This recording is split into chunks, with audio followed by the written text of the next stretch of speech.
എന്റെ പ്രണയം. റോബിന്റെ നാവിൽ നിന്ന് കേട്ട ആ വാക്കിൽ തന്നെ തറഞ്ഞു നിൽക്കുകയായിരുന്നു ശ്യാം ആ നിമിഷവും.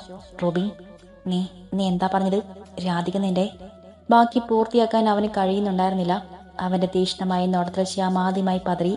അവന്റെ മുഖത്തേക്ക് നോക്കാൻ കഴിയാതെ ശ്യാം തല കുനിച്ചു നിന്നു. ആദ്യമായി അവളെ കാണുമ്പോഴും ഇഷ്ടം പറയുമ്പോഴും അവളുടെ പ്രണയം സ്വീകരിക്കുമ്പോഴും ഒക്കെ ഒരൊറ്റ ആഗ്രഹമേ എനിക്കുണ്ടായിരുന്നുള്ളൂ. അനാഥനായി എനിക്ക് സ്വന്തമെന്ന് പറയാൻ ഒരാൾ. അതായിരുന്നു എൻ്റെ രാധു. അന്ന് കോളേജിലെ ലാസ്റ്റ് എക്സാമും കഴിഞ്ഞ് എത്ര സന്തോഷത്തോടെയാണ് ഞാൻ തിരിച്ച് വീട്ടിലേക്ക് പോയതെന്ന് നിനക്കറിയാമോടാ. പക്ഷേ എല്ലാം ഒരൊറ്റ നിമിഷം കൊണ്ട് തല്ലിക്കെടുത്തില്ലേ അവൻ. അവൻ കഠിനമായ വേദനയോടെ പറഞ്ഞതും ശ്യാം അവനെ ദയനീയമായി ഒന്ന് നോക്കി. റോബി, അത് അവൻ മനഃപൂർവ്വം ചെയ്തതല്ലടാ. അവനൊരു അബദ്ധം പറ്റിയതാണ്. രാധിക അതിന് അകത്തുണ്ടായിരുന്ന കാര്യം അവൻ അറിഞ്ഞിരുന്നില്ല. മതി നിർത്ത്. അവൻ അബദ്ധം പറ്റിയതല്ല, അവന്റെ ശ്രദ്ധയില്ലായ്മ. അതൊന്നുകൊണ്ട് മാത്രമാണ് എനിക്കെന്റെ രാധവിനെ നഷ്ടമായത്. അവൻ അലർച്ചയോടെ പറഞ്ഞു കേട്ടി ശ്യാം ദയനീയമായി അവനെ നോക്കി നിന്നും. അന്ന് കോളേജിൽ നിന്ന് വീട്ടിലെത്തി ഉടൻ എന്നെ വിളിക്കണമെന്ന് ഞാൻ അവളോട് പറഞ്ഞതാണ്. മണിക്കൂറുകൾ കഴിഞ്ഞിട്ടും അവൾ വിളിക്കാതായിപ്പോയി. എനിക്ക് അവളോട് ദേഷ്യമാണ് തോന്നിയത്. അങ്ങോട്ട് വിളിച്ചിട്ടാണെങ്കിൽ ഫോണും എടുക്കുന്നില്ല. അവളെക്കുറിച്ചൊരു വിവരവും അറിയാതെ ആകെ ഭ്രാന്തെടുത്തുന്ന സമയത്താണ് നീ വിളിച്ച് എൻ്റെ രാധു പോയെന്ന് പറയുന്നത്. അന്ന് അവനൊന്ന് ശ്രദ്ധിച്ചിരുന്നെങ്കിൽ, ആ മുറി പൂട്ടുന്നതിന് മുൻപ് അവൻ നകത്ത് കയറി നോക്കിയിരുന്നെങ്കിൽ, എങ്കിൽ എൻ്റെ രാധു ഇപ്പോഴും എൻ്റെ ഒപ്പം തന്നെ ഉണ്ടാകില്ലായിരുന്നോടാ. അവന്റെ ഷർട്ടിന്റെ കോൾ പിടിച്ചു ഉലച്ചുകൊണ്ട് റോബിൻ ചോദിച്ചതും ശ്യാം മറുപടി ഒന്നുമില്ലാതെ അവനെ ദയനീയമായി നോക്കിക്കൊണ്ട് നിന്നു. അവൻ പറയുന്നതൊക്കെ ശരിയാണ്. ഇനി അതിന് എന്തൊക്കെ ന്യായീകരണങ്ങൾ പറഞ്ഞാലും അവന്റെ നഷ്ടം നികത്താനും സാധിക്കില്ല. പക്ഷെ ത്രിലോക് അറിഞ്ഞുകൊണ്ടൊരു തെറ്റും ചെയ്തിട്ടില്ലല്ലോ. അവന്റെ കയ്യിൽ നിന്നും മറിയാതെ സംഭവിച്ചു പോയൊരു അബദ്ധം. അതിന് അവനെ ഇത്രയും ദ്രോഹിക്കേണ്ട ആവശ്യം എന്താണ്? നിന്നെ മനഃപൂർവ്വം ദ്രോഹിക്കാൻ അവനും ഒരിക്കലും കഴിയില്ലെന്ന് നിനക്കറിയില്ലേ റോബിൻ? നീ അവനെ ഇത്രത്തോളമേ മനസ്സിലാക്കിയിട്ടുള്ളോ?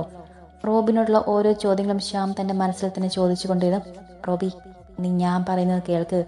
നമ്മുടെ ത്രിലോക് അല്ലടാ, അവനെ നീയല്ലേ മനസ്സിലാക്കേണ്ടത്. അറിഞ്ഞുകൊണ്ട് അവൻ നിനക്ക് എന്തെങ്കിലും ദ്രോഹം ചെയ്യുമോ? അതെങ്കിലും നീ ഒന്ന് മനസ്സിലാക്കടാ. അവ റോബിനെ എങ്ങനെയെങ്കിലും പറഞ്ഞ് മനസ്സിലാക്കാൻ ശ്രമിച്ചുകൊണ്ടിരുന്നു. കാരണം ത്രിലോകിനോട് അവന് പകയാണ്. ആ പകയൊന്നുകൊണ്ട് മാത്രമാണ് അത്രയും അടുത്ത സുഹൃത്തായിട്ട് പോലും അവന്റെ ജീവൻ എടുക്കാനുള്ള മനസ്സ് ഇവനുണ്ടായത്. അതുമാത്രമല്ല, ത്രിലോക് മരിച്ചെന്ന ചിന്തയിലാണ് റോബിൻ ഇപ്പോഴും ഇങ്ങനെ അടങ്ങി നിൽക്കുന്നത് തന്നെ. ഇനി ത്രിലോക് ജീവനോടെ ഉണ്ടെന്നെങ്ങാനും അവൻ അറിഞ്ഞാൽ അതിനോട് അവൻ എങ്ങനെ പ്രതികരിക്കുമെന്ന് യാതൊരു ഉറപ്പുമില്ല. അതുകൊണ്ട് എങ്ങനെയും അവനെ കാര്യങ്ങൾ പറഞ്ഞ് മനസ്സിലാക്കണമെന്ന് ശ്യാം മനസ്സിൽ ചിന്തിച്ചുകൊണ്ടിരുന്നു. എന്നാൽ ശ്യാമിന്റെ വാക്കുകളെ റോബിൻ ഒന്ന് പുച്ഛിക്കുക മാത്രമാണ് ചെയ്തത്. അവന്റെ കണ്ണിൽ അപ്പോഴും ത്രിലോകത്തിന്റെ പ്രാണന്റെ ജീവൻ നഷ്ടപ്പെടുത്തി എന്നൊരു ചിന്ത മാത്രമേ ഉണ്ടായിരുന്നുള്ളൂ. ഇല്ല ശ്യാം, നീ എന്തൊക്കെ പറഞ്ഞാലും എനിക്ക് അവനുള്ള വൈരാഗ്യം മാറില്ല. എന്റെ കണ്ണിൽ അവന്റെ രാധുവിന്റെ ജീവനെ എടുത്തവൻ തന്നെയാണ് എന്റെ രാധുവിന്റെ കൊലപാതകി.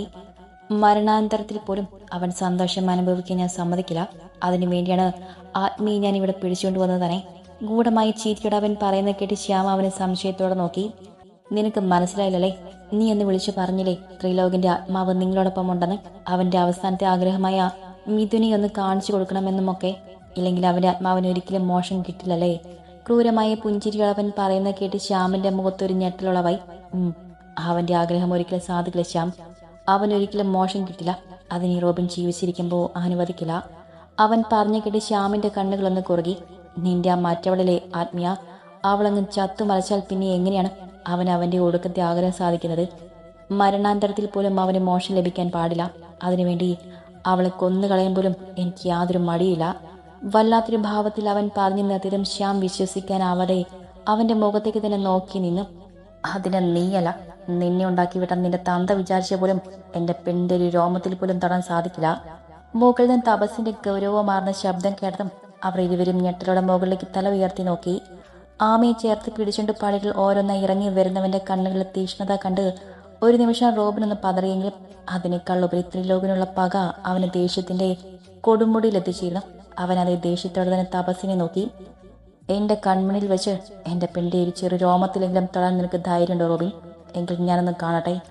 ആമയെ കുറിച്ച് മുന്നിലേക്ക് നീക്കി നിർത്തിക്കൊണ്ട് അവൻ റോബിനെ നോക്കി ഒരു പുച്ഛത്തോടെ പറഞ്ഞതും റോബിൻ അവനെ ദേഷ്യത്തോടെ നോക്കിയെന്നതേയുള്ളൂ.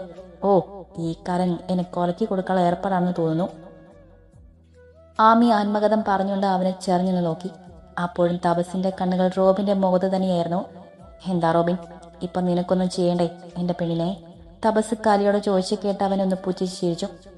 ഞാൻ തീരുമാനിച്ചിട്ടുണ്ടെങ്കിൽ അതേത് വിധേനയും നടത്തിയെടുക്കാൻ എനിക്ക് യാതൊരു ബുദ്ധിമുട്ടുമില്ല തപസ്. അതിന് ഉത്തമ ഉദാഹരണം തന്നെയാണല്ലോ തിരിച്ചറിയാൻ പോലും കഴിയാത്തവണ്ണം ചത്തുമറച്ച് കിടന്ന ത്രിലോകന്റെ ശരീരം. ക്രൂരമായ പുഞ്ചിരിയോടെ അവൻ പറയുന്ന കേട്ട് തപസും ശ്യാമും പരസ്പരം ഒന്ന് നോക്കി. എനിക്കുള്ള ജീവൻ കൂടി അങ്ങ് എടുത്തു കഴിഞ്ഞാൽ അവന്റെ അവസാനത്തെ ആഗ്രഹവും അതോടെ നിലയ്ക്കും.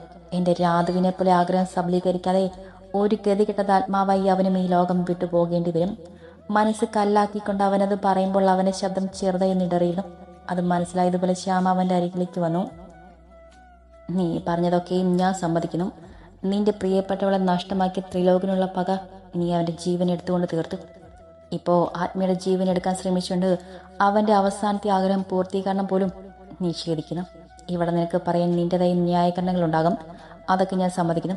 പക്ഷെ ഒരു കാര്യം ഞാൻ ചോദിച്ചോട്ടെ റോബിൻ, നീ ചെയ്തു കൂട്ടുന്നതൊക്കെ നിന്റെ രാധുവിന് ഇഷ്ടമാകുമെന്ന് നീ കരുതുന്നുണ്ടോ? മനഃപൂർവ്വം ത്രിലോക് അവളെ ദ്രോഹിച്ചിട്ടില്ലെന്ന് അവൾക്കറിയാം.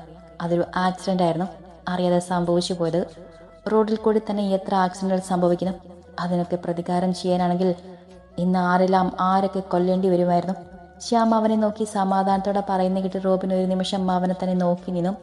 അപ്പോഴും അവന്റെ ചുണ്ടിൽ ഒരു പുച്ഛം കലർന്ന പുഞ്ചിരി തെളിഞ്ഞു നിന്നിരുന്നു. അത് ശ്യാമിന് മാത്രം മനസ്സിലായി. ശരി, ഇനി അത് പോട്ടെ. ഇവിടെ നിന്റെ കാര്യം തന്നെ എടുത്താൽ നിന്റെ രാധുവിന് വേണ്ടി നീ ഇപ്പോൾ ത്രിലോകനെ നശിപ്പിക്കാൻ നടക്കുന്നു. അവനെ കൊന്നിട്ടും വീണ്ടും അവനുള്ള പക മനസ്സിൽ വെച്ചുകൊണ്ട് അവന്റെ ആത്മാവിനെ പോലും ദ്രോഹിക്കാൻ നടക്കുന്നു. എന്നിട്ടോ ഇതെല്ലാം നീ നിന്റെ രാധുവിന് വേണ്ടിയാണെന്ന് പറയുന്നു.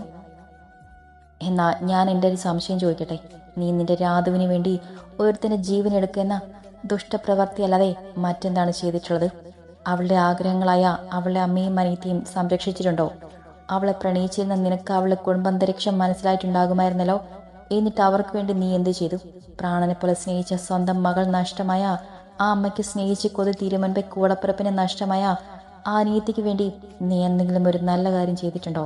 അറ്റ്ലീസ്റ്റ് ആ കുഞ്ഞിന്റെ പഠനത്തിന് വേണ്ടിയെങ്കിലും നീ എന്തെങ്കിലും സഹായം ചെയ്തിട്ടുണ്ടോ?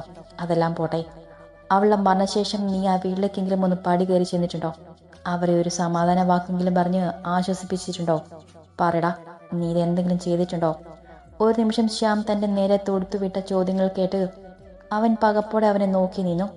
എന്നാൽ നീ ചെയ്യാത്ത ആ പ്രവർത്തികളെല്ലാം ത്രിലോക് ചെയ്തിരുന്നു. അറിയാതെയാണെങ്കിലും അവൻ കാരണം അവർക്കുണ്ടായ നഷ്ടത്തെ നികത്താൻ അവനൊരിക്കലും സാധിക്കില്ല. എങ്കിൽ പോലും അവൾ അവർക്ക് വേണ്ടി ചെയ്തിരുന്ന എല്ലാ കാര്യങ്ങളും അവൻ ഏറ്റെടുത്ത് ചെയ്തിരുന്നു. രാധികയുടെ മരണശേഷം മുതൽ കഴിഞ്ഞ 1 വർഷം വരെ ആ കുടുംബത്തിന് വേണ്ട എല്ലാ ധനസഹായങ്ങളും ചെയ്തു കൊടുത്തത് ത്രിലോകായിരുന്നു. അതുകൂടാതെ അവൾ അനിയത്തിയുടെ പഠിപ്പിനും മറ്റുമായിട്ടുള്ള എല്ലാ സഹായങ്ങളും അവൻ തന്നെയാണ് ചെയ്തു കൊടുത്തത്. അതവൻ സത്യങ്ങൾ മറച്ചു വെച്ചിട്ടായിരുന്നില്ല. ഞാൻ എതിർത്തിട്ട് പോലും അവൻ അവരോടെല്ലാം തുറന്നു പറഞ്ഞിരുന്നു. മറ്റാരും പറഞ്ഞില്ലെങ്കിലും അവർ സത്യങ്ങളെല്ലാം അറിയണമെന്ന് അവൻ ആഗ്രഹിച്ചിരുന്നു. അതുകൊണ്ട് തന്നെ രാധിക മരിച്ചു കഴിഞ്ഞ് ഏകദേശം 1 മാസത്തിന് ശേഷം അവൻ അവരുടെ വീട്ടിൽ പോയി സത്യങ്ങളെല്ലാം തുറന്നു പറഞ്ഞു. എല്ലാം കേട്ട് കഴിഞ്ഞതും ആദ്യം അവർ അവനെ തല്ലി, മനസ്സൊന്നത് ശപിച്ചു. എങ്കിലും അവന്റെ നിരപരാധിത്വം മനസ്സിലാക്കിയ അവർ അവന് മാപ്പ് നൽകി. നഷ്ടപ്പെട്ടു പോയ മകൾക്ക് പകരം അവനൊരു മകനായി അവിടെ കൂടെ തന്നെ നിന്നു. എന്നാൽ നീയോ, നീ എന്ത് ചെയ്തവർക്ക് വേണ്ടി?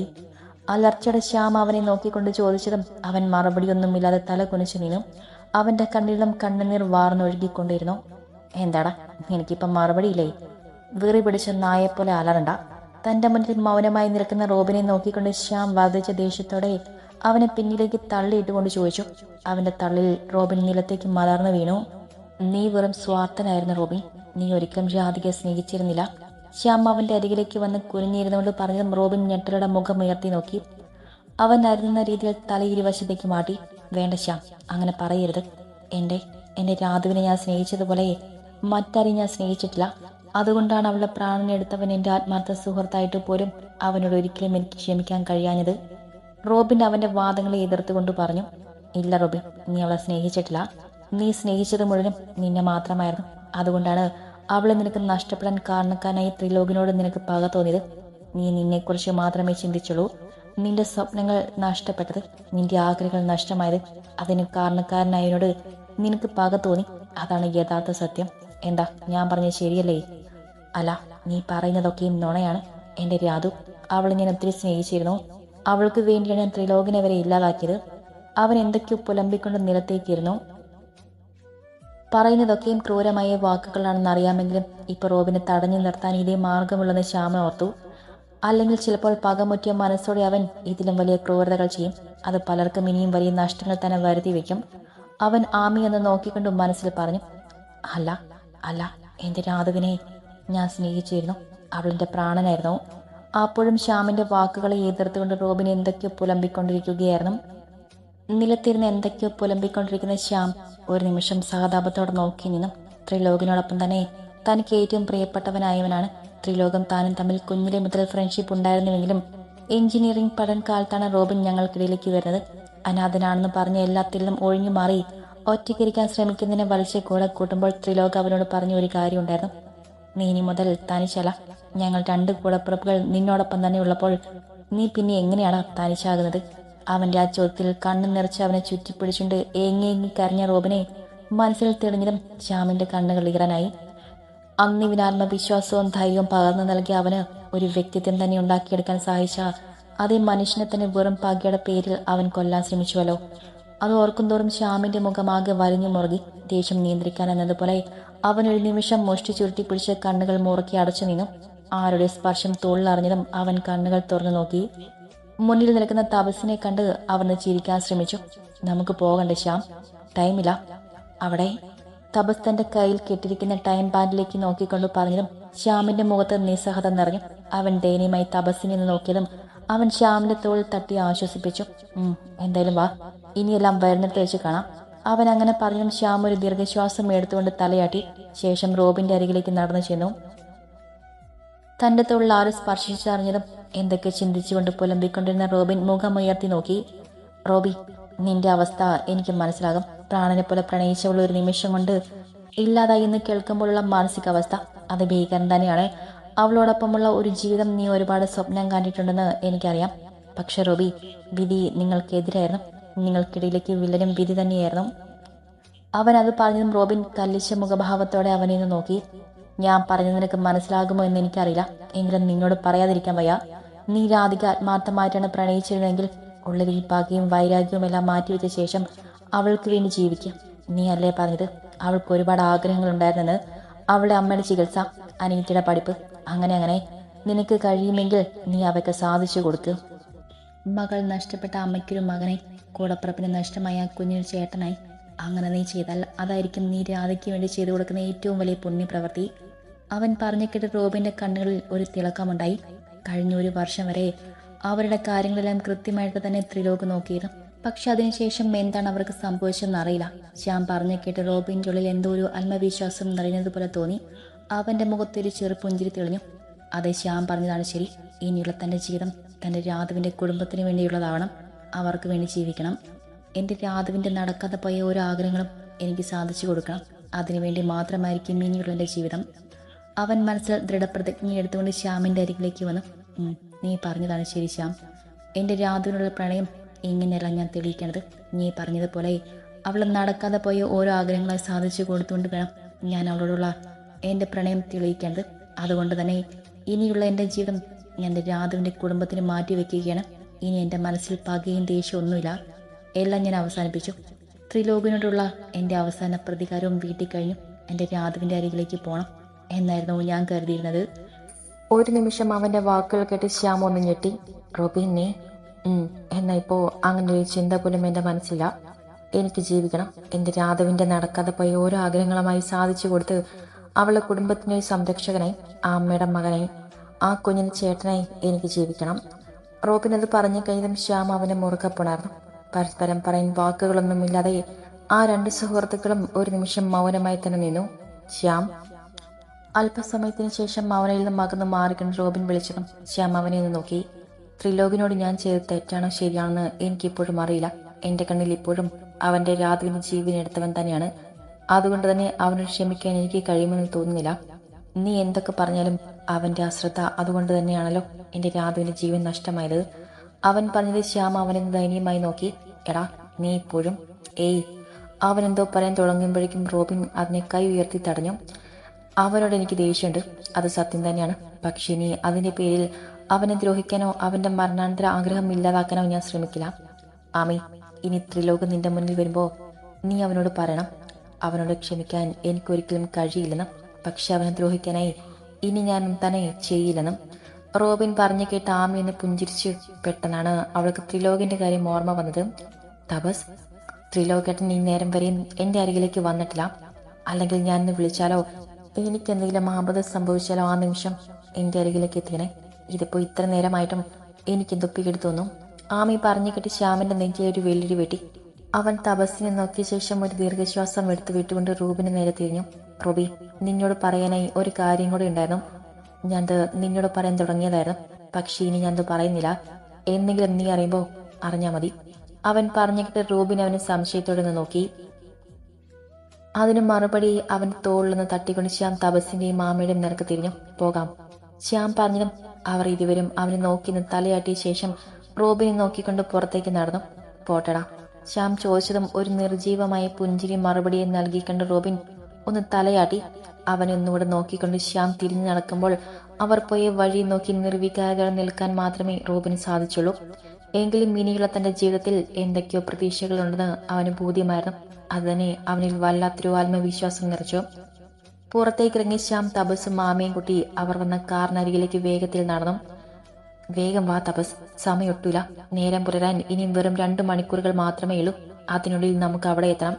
ശ്യാം പറഞ്ഞു കേട്ട് തപസ് ആമയുടെ കയ്യിൽ പിടിച്ചുകൊണ്ട് വേഗത്തിൽ മുന്നോട്ടോടി. ആ പെട്ടെന്ന് ആമ വേദന എടുത്തതുപോലെ അലറിക്കരഞ്ഞുകൊണ്ട് അവന്റെ കയ്യിലും തന്റെ കൈ വലിച്ചെടുത്തു. മിയ, എന്താ മോളെ, എന്താ പറ്റിയത്? തപസ് അവൾ അരികിലായി ഇരുന്നുകൊണ്ട് ചോദിച്ചു. എനിക്ക് എന്റെ കൈ വേദനിക്കുന്നു. സഹിക്കാൻ പറ്റുന്നില്ല, പൊള്ളുന്ന പോലെ. അവൾ തപസ്സിന്റെ ഷട്ടിൽ മുറുക്കെ പിടിച്ച് കരഞ്ഞുകൊണ്ട് പറഞ്ഞു. തപസ്സും ശ്യാമും അവളുടെ കൈ പിടിച്ച് തിരിച്ചും മറിച്ചുമൊക്കെ നോക്കി. അതിൽ പ്രത്യേകിച്ച് കുഴപ്പങ്ങളൊന്നും കാണുന്നില്ലായിരുന്നു. എവിടെയാ മോളെ വേദനിക്കുന്നത്? ശ്യാം അവളുടെ കയ്യിൽ പിടിച്ചുകൊണ്ട് ചോദിച്ചു. ദേ ഈ വിരൽ തീയിൽ വെച്ചിരിക്കുന്ന പോലെ തോന്നുന്നു. അവൾ തന്റെ ഇടം കയ്യിലെ മോതിര വിരൽ അവിടെ നേരെ നീട്ടി കാണിച്ചുകൊണ്ട് പറഞ്ഞു. അപ്പോഴേക്കും അവളുടെ വിരൽ ആകെ നീല നിറം പടർന്നിരുന്നു. ഇതെന്താ ഇങ്ങനെ? തപസ്സും ശ്യാമും കൂടി പരസ്പരം നോക്കി. അവർക്കൊന്നും മനസ്സിലാകുന്നുണ്ടായിരുന്നില്ല. തപസ്, എനിക്കിത് സഹിക്കാൻ പറ്റുന്നില്ല, വല്ലാതെ വേദനിക്കുന്നു. അവൾ കരഞ്ഞുകൊണ്ട് പറഞ്ഞു. അവർക്കും എന്ത് ചെയ്യണമെന്നറിയില്ലായിരുന്നു. ഈശ്വര, ഇതെന്തൊരു പരീക്ഷണമാണ്. ശ്യാം നിസ്സഹതരം മുകളിലേക്ക് നോക്കി. ആമി. പെട്ടെന്ന് സൈഡിൽ നിന്നും ഇടർച്ചയോടെയുള്ള സ്വരം കേട്ടതും ആമി ഞെട്ടലോടെ തിരിഞ്ഞു നോക്കി.